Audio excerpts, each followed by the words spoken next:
शुरुआत की क्लिप देखकर आपने अंदाज़ा लगा ही लिया होगा कि क्या मोटिवेट करता है मुझे सुबह जल्दी उठने को। Hello and good morning. जल्दी उठने के लिए मुझे ना अब किसी अलार्म की ज़रूरत नहीं पड़ती। सबसे बड़ा मेरा अलार्म सिस्टम जो है वो माइलो हो चुका है।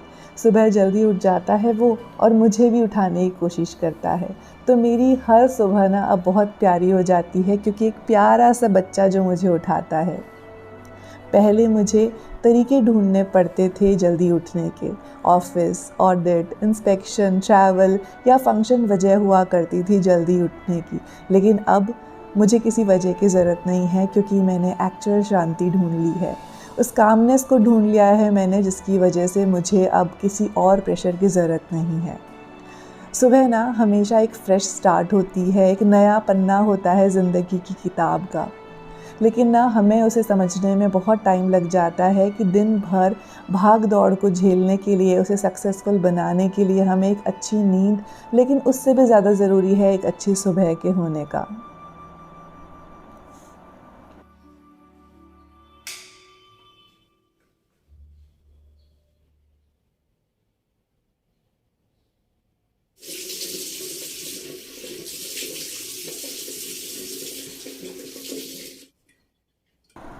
उठने के बाद 15 से 20 मिनट तो लग ही जाते हैं फ्रेशन अप रूटीन के, और फिर मैं पहुंचती हूं किचन में, जहां पे माइलो और मेरा फेवरेट काम होता है।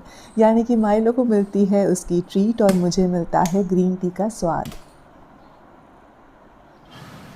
ग्रीन टी में ना मैं फ्लेवर्स चेंज करती ही रहती हूँ, लेकिन शहद और नींबू ज़रूर से कॉमन होता है उन सभी में। आजकल गुडविन का कश्मीरी कहवा एंजॉय कर रही हूँ मैं।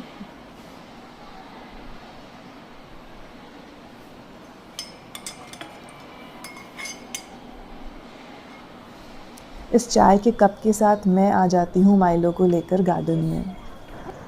सवेरे की ठंडक ना अलग सी फ्रेशनेस देती है। चिड़ियाओं की चहचहाहट हो, गिलहरी का टुकुर टुकुर बोलना, या फिर पड़ोसी के बच्चों की स्कूल जाने का शोर, या फिर हो दूध वाले भैया का भोंपू, मैं ना हर छोटी सी बड़ी आवाज़ को सुनने की कोशिश करती हूँ, लेकिन बिल्कुल भी दिमाग में ये नहीं लेकर आती कि दिन भर में मुझे क्या काम करना है, क्योंकि दिन भर की टू डू लिस्ट मैं रात को ही बना के सोती हूँ। आसमान को देखिए, बिल्कुल साफ़ है और धूप भी काफ़ी ठंडक दे रही है फ़िलहाल। हमारे गार्डन की शुरुआत की हेजेस ना, इनके फूल हमेशा ही पूरे साल लगे रहते हैं, लेकिन अभी गार्डन में कुछ नए फूल भी आए हैं। ये देखिए यहाँ छोटे बब्बर शेर को इसको ना हर चीज़ को लेकर ये बहुत एंशियस रहता है, बहुत क्यूरियस रहता है कि गार्डन में कौन सी चीज़ कहाँ है, क्या है। मैं एक फूल छोड़ो पत्ता भी तोड़ दूँ ना तो इसको बड़ी परेशानी हो जाती है। ऐसे मुझे देखता है जैसे पता नहीं मैंने कोई क्राइम कर दिया हो।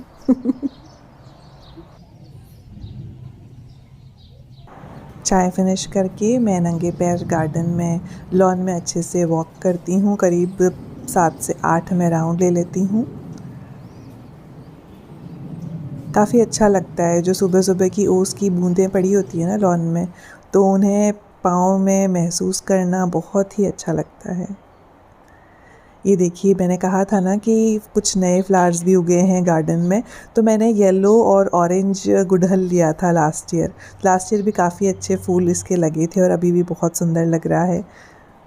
ये वाला जो पौधा है ना, ये भी एवरग्रीन है, हमेशा फ्लावर्स इसमें लगे रहते हैं।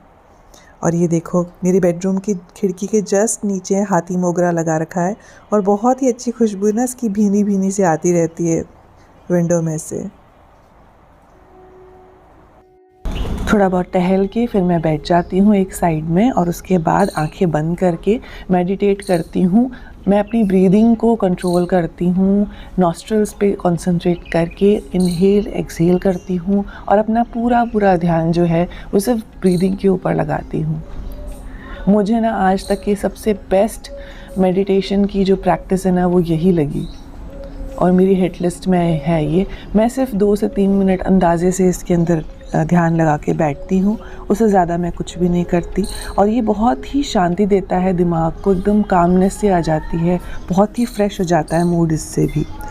बस थोड़ा सा कंसंट्रेशन करने के बाद में मैं हाथों को अच्छे से रगड़ के, और जो इससे गर्मी पैदा होती है उससे आँखों को दबाती हूँ, हल्का सा चेहरे को दबा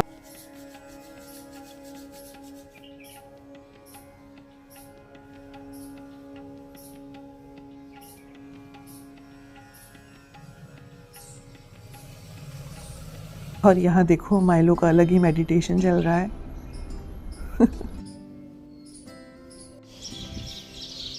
बहुत ही सुंदर, बहुत सुहावनी सी सुबह लगने लग जाती है जब खुद में ही गुम हो जाते हैं। फिर मैं अपना पसंद का म्यूज़िक सुनने लग जाती हूँ, थोड़ी देर बाहर ही अपना टाइम स्पेंड करती हूँ। इन टोटल जब तक मेरी मेड ना आ जाए, मतलब जनरली उसके आने का टाइम है 9-9:30, तो जब तक वो नहीं आ जाती तब तक मैं बाहर रहती हूँ। ये कुछ एलोवेरा जो है ना वो इतने फैल गए हैं, सिर्फ एक लगाया था गार्डन में और टोटल 4 हो चुके हैं अब। कोकोनट ट्री की भी ना अच्छी ग्रोथ हो रही है, देखो नई लीफ इसके अंदर निकली है। तो बस इसी तरीके से मैं अपने दिन के लिए पूरी एनर्जी जो है वो सुबह सुबह फिल कर लेती हूँ और फिर बाद में अपने दिन को प्रोडक्टिव बनाती हूँ। तो ये था मेरा मॉर्निंग रूटीन जिसे मैंने आजकल फॉलो किया है और मेरे लिए सबसे सिंपल, सबसे इजी यही हो चला है। चलिए अब किचन में आ गई हूँ मैं और आज बनाने वाली हूँ मेथी का पराठा। मैंने मेथी का पराठा अपने चैनल पे पहले भी शेयर कर रखा है। तो मैंने पहले मेथी निकाल ली है फ्रिज से, मैं पहले साफ़ करके रखती हूँ उसे, लेकिन फिर भी एक बार देखना तो बनता है। तो मेथी को एक बार चेक करके उसके बाद मैं पानी में इसको अच्छे से धो के डिप करके रखूँगी, क्योंकि मेथी के पत्तों में ना मिट्टी चिपकी हुई होती है और वो सब धोने से निकलती नहीं है, तो डिप करके रखना ज़रूरी पड़ता है।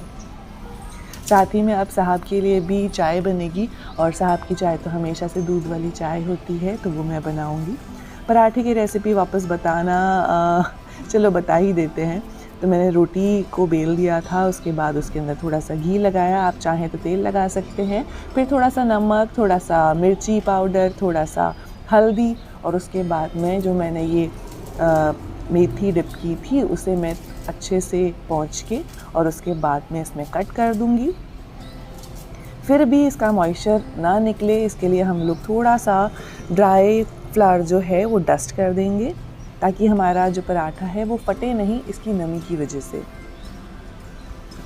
इसको अच्छे से बंद करके तो बिल्कुल हल्के हाथों से हम लोग एयर पॉकेट्स रिमूव करने की कोशिश करेंगे और उसके बाद बेलन से इसे अच्छे से बेल के हल्के हाथों से और फिर तवे पे फ्राई कर लेंगे।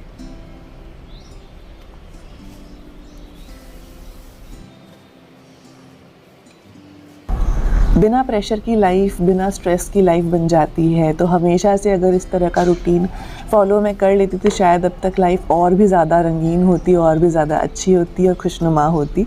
वैसे ज़िंदगी हमेशा ही अच्छी है क्योंकि हमें भगवान ने इसे गिफ्ट किया है, तो हमेशा मुस्कुराते रहिए इसी तरीके से। मैं फिर मिलती हूँ आपके साथ एक नए व्लॉग को लेकर। तब तक आप इसे ज़रूर से पूरा देखिएगा, इसे लाइक ज़रूर कर दीजिएगा, बहुत मेहनत से मैंने ये बनाया है। और अगर इसे आप शेयर करेंगे अपने नियर एंड डियर वंस के साथ तो शायद कहीं कोई मोटिवेट हो सके और अपनी लाइफस्टाइल को थोड़ा बहुत चेंज कर सके। अगर अभी तक बिना सब्सक्रिप्शन देख रहे हैं आप मेरे चैनल को तो कंसिडर सब्सक्राइबिंग। आपको अगर इस तरह की वीडियोस पसंद आते हैं तो मेरे चैनल पे आपको फूड रेसिपीज़, लाइफस्टाइल व्लॉग्स मिलेंगे। चलिए tata, bye bye and take care.